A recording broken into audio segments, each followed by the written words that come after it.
على نقل المعلومات التي سرعة الرحل وضرورية الإنتاج الإنساني في القرن التاسع عشر. تغيرت العلم عيشة الإنسان ومن الاختراع الرائع المرتفع അസ്സലാമു അലൈക്കും. HSS വിഭാഗം അറബിക് പ്രസംഗത്തിന്റെ വിഷയം വസായിലുൽ ഇജ്തിമാഇയ്യ, അതായത് സോഷ്യൽ മീഡിയ. എല്ലാവർക്കും സ്വാഗതം. മക്കളെ, അറബി പ്രസംഗം ഞാനൊരു കലക്കും. അറബി പഠിച്ചിട്ടേ പോകുന്നുള്ളൂ. പക്ഷെ ഈ ഇരിക്കുന്നവർക്ക് അറബി അറിയാമോ? ചോദിക്കാം. അറിയുന്ന പോലെ ഇരിക്കാം. عربي അറിയില്ല.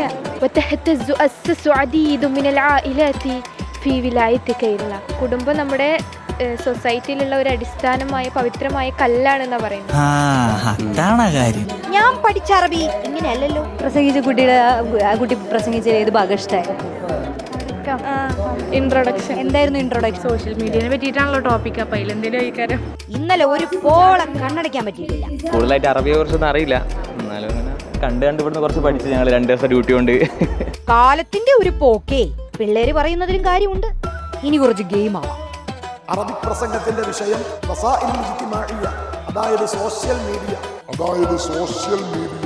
കാര്യം ഇങ്ങനെയാണെങ്കിലും മത്സരിച്ച പിള്ളേര് കോൺഫിഡന്റ്. ഭാഷ അറിഞ്ഞില്ലെങ്കിൽ എന്താ, നമ്മുടെ പിള്ളേരല്ലേ എന്ന് പറയുന്നവർ വേറെ. അവള് ഇൻസ്റ്റാഗ്രാമും അതൊക്കെ നമ്മൾ കുടുങ്ങിക്കിടക്കുന്ന ഇപ്പോഴത്തെ കൗമാര കുട്ടികൾ അതിലൊന്നും അകപ്പെടാണ്ട് ഏറ്റവും നല്ല സമൂഹത്തിന് നന്മ ചെയ്യണമെന്നുള്ള ആ ഒരു വിഭാഗവുമായിട്ട് കണക്ട് ചെയ്ത് പറഞ്ഞതിൽ സന്തോഷം തോന്നി. അറബി അറിയോ? അറബി എനിക്ക് സ്കൂളിലുണ്ടെങ്കിലും അത്ര അറിയില്ല.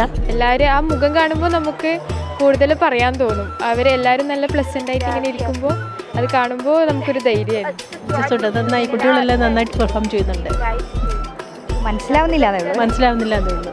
ആ സൈഡിലൊക്കെ ചേച്ചി നല്ലോണം എക്സ്പ്രഷൻ ഇട്ടാന്നുകൊണ്ട് കുഴപ്പമില്ലാണ്ട് കഴിച്ചില്ലായി. ഇല്ല, ഞാൻ പാളിപ്പോയന്. അറബിക് പ്രസംഗ മത്സരം കഴിഞ്ഞു. ഇനി വേദിയിൽ അറബിക് പദ്യം ചൊല്ലലാണ്. പദ്യമായതുകൊണ്ട് തന്നെ ഇത്തിരി ആസ്വാദനം കൂടും. പക്ഷേ ഭാഷ അത്രയങ്ങ് മനസ്സിലായില്ലെങ്കിലും വിദ്യാർത്ഥികളെ പിന്തുണയ്ക്കാൻ ഞങ്ങൾ കഴിഞ്ഞിട്ടേ മറ്റാളുള്ളൂ എന്ന് പറയുകയാണ് ഇവിടെ ഞങ്ങൾ കണ്ട രക്ഷിതാക്കളും അധ്യാപകരും. അപ്പോൾ മത്സരം ഇനിയും നടക്കട്ടെ. വിദ്യാർത്ഥികളെല്ലാം അരങ്ങ് തകർത്ത് പ്രകടനങ്ങൾ കാഴ്ചവെക്കട്ടെ. വീഡിയോ ജേർണലിസ്റ്റ് സുധിക്കൊപ്പം റിപ്പോർട്ടർ രോഷ്നി ഇൻ റിപ്പോർട്ടർ.